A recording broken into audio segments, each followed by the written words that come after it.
Donc sur les EPI contre le risque de noyade, en fait, le travail qu'on met en place là, c'est plus un travail de communication autour de la nouvelle réglementation dont vous a parlé M.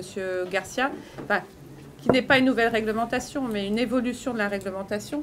Très clairement, le règlement 2016-425 implique une évolution dans le type d'équipement que les marins pourront utiliser. Donc très clairement, ce sont les EPI d'aide à la flottabilité de type gilet en mousse ou coque flottante qui ne peuvent plus être utilisés. Je dis ne peuvent plus puisqu'en fait le texte est un texte d'application directe, hein, comme on l'a indiqué. Donc depuis le 21 est entré en vigueur le 21 avril 2018. Donc aujourd'hui, ces équipements ne doivent plus être utilisés dans le secteur maritime. Dans le cadre de notre convention, il y a une petite période, on va dire, transitoire jusqu'au 1er janvier 2020, qui va nous permettre de communiquer assez largement auprès des professionnels sur ce texte et sur cette nouvelle exigence.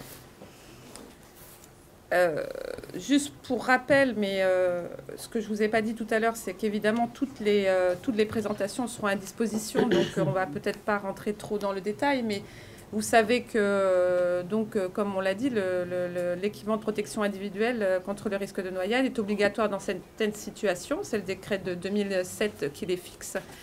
Ils répondent à des obligations très précises puisque c'est réglementé par le Code du travail. Donc pour ce qui concerne notamment la mise à disposition dont on parlait tout à l'heure, donc c'est une obligation.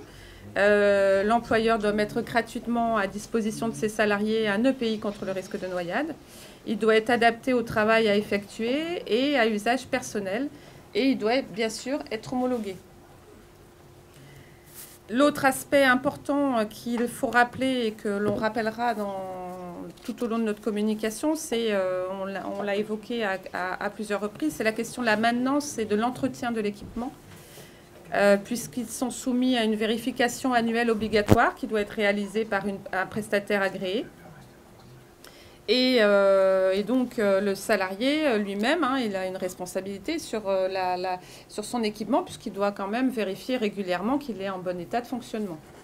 Que l'on n'arrive pas à des situations qu'effectivement on a pu rencontrer où l'équipement n'est pas en bon état et du coup ne pourra pas être utilisé de façon efficace. Tout cela, j'ai passé un peu rapidement sur la slide celle-ci qui est importante quand même. Tout ça évidemment dans le cadre de l'évaluation des risques professionnels et dans le cadre du document unique d'évaluation des risques. Là où on va retrouver bien sûr les obligations de l'employeur, puisque la principale étant d'assurer la santé et la sécurité de ses travailleurs. Voilà. L'idée est d'évoquer quand même ce sujet aujourd'hui, même si c'est une thématique que l'on reprend bien sûr régulièrement. C'est cette nouvelle information qui est très importante pour nous puisque on sait pertinemment qu'on retrouve très largement les EPI de type boléro, coque flottante et que ça peut poser problème ou en tout cas il peut y avoir des réticences à changer son équipement.